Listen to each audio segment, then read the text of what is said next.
Hello guys, तर आज आम्ही जाणार आहोत गणपती बघायला. आणि आता तुम्ही बघू शकता जो किट्टू आहे तो सकाळी उठल्या टी व्ही बघत असतो. आणि चला आता आपण रेडी होऊया.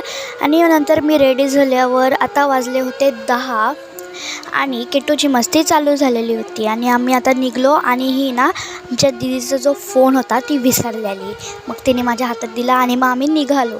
जो मी बघू शकता हे वडापाव म्हणजे असंच भूक लागली म्हणून खायला. आणि नंतर आम्ही मम्मी आणि दीदी आमची बैठकीला गेलेली म्हणून आम्ही तिथनं त्यांना घेतली आणि आम्ही निघालो. त्याच्यानंतर तुम्ही इकडचा व्ह्यू बघा ना, आणि इकडे मंकीज पण खूप होते पण तुम्हाला ते दिसणार नाही. त्याच्यानंतर मी इकडे गाणी ऐकत होतो आणि नंतर इकडचा मला व्ह्यू खूप आवडतो. आणि नंतर परत मी गाणी माझं चालूच होते आणि नंतर फायनली आम्ही आलेलो होतो. आणि त्याच्यानंतर तुम्ही इकडचा जो व्ह्यू बघाल ना, इकडे व्ह्यूज खूप चांगले आहेत.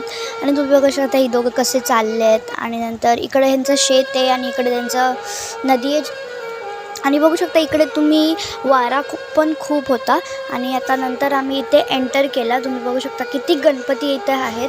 आणि मी ना माझ्या पसंतीचा गणपती चूज केलेला, कारण का मला लागतो तो क्यूटचा गणपती लागतो. आणि मग बघू शकता हा बाबू आहे, म्हणजे वहिनीचा बाबू आहे तो. आणि तुम्ही बघू शकता त्याला पण त्याच्या आवडीचा गणपती पाहिजे होता आणि किट्टूला पण.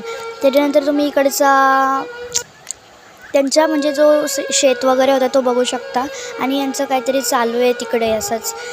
आणि ही इकडे ना एवढंही दमलेली ना किट्टू घेऊन, आणि किती पण दमू दे पण यांचे फोटोशूट होणारच, तुम्ही बघू शकता. आणि नंतर आम्ही निघालो घरी आणि आम्हाला खूप मज्जा आली. आणि चला आता आम्ही बसणार आहे गाडीत आणि जाणार आहे घरी. Bye guys.